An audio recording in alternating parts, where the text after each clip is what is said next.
సత్యమైన రేణుకాయల్లమ్మ లక్ష్మీ ఉప్పలమ్మనని గుర్తించుకో. అమ్మా ఏడా నువ్వు కనిపించలేదని అనమాకండి నన్ను, సరేనా? దొంగతనంగా రాలా, దాగి రాలా, పేరంటానమ్మగా మొత్తైదమ్మగా నేను ఆడపడుచులమ్మ కదిలికి వచ్చిన అమ్మని నేను. నన్ను కోపం తెప్పించమాకండి, నన్ను బాధ పెట్టమాకండి రా తమ్ముడా. పడిన బాధల సారా మాట్లాడరేవరా ఇద్దరన్నా తమ్ముళ్ళు? వింటున్నావా?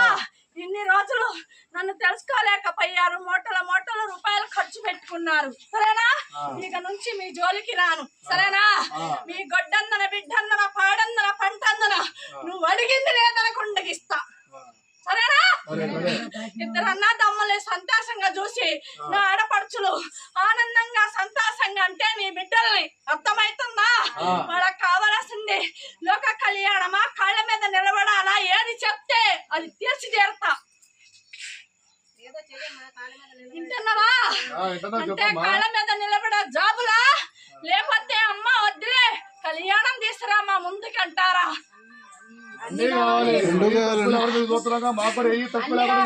నా బాలుళ్ళకి వింటనవా? నా బాలుడికి మాత్రం కాళ్ళ మీద నిలబడే జాబులు ఇస్తా, సరేనా? నా బిడ్డలకి ఒక్కొక్కళ్ళకి లోక కళ్యాణం తీసుకొస్తా. ఇష్టమేగా? సంతోషమేనా?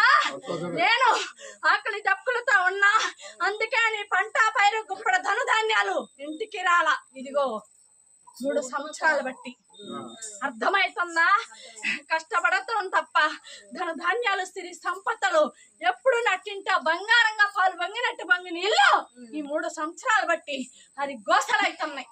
ఒకళ్ళకొకళ్ళ సంబంధం లేనట్టుగా యుద్ధాలు, నా చెల్లి మూటలు రూపాయలు ఖర్చు పెట్టటం, అవునా? ప్రాణగండం కాడికి పోయి తిరిగి తీసుకొచ్చిన మీ కన్న తల్లిని. అమ్మా నువ్వు నిజమే అమ్మవైతే, స్వచ్ఛమైన దానివైతే మా కన్న తల్లిని తీసుకొచ్చి మిమ్మల్ని నమ్ముతూ అన్నారుగా, అప్పుడు అమ్మటే తీసుకొచ్చినా కదా, తీసుకొచ్చినానా లేనా? మీ కన్న తల్లి దాటిపోయి వింటున్నారా? దాటిపోయి రోజులు గడిచిపోయే, సరేనా? కానీ నేను నిలబెట్టిన మీ అమ్మకి మరొక జన్మని నేను ఇచ్చిన, సరేనా? ఈ ఆనందం సంతోషం చిన్న నొప్పులున్న తమ్ముడా, ఆ చెల్లికి ప్రాణభిక్ష నేను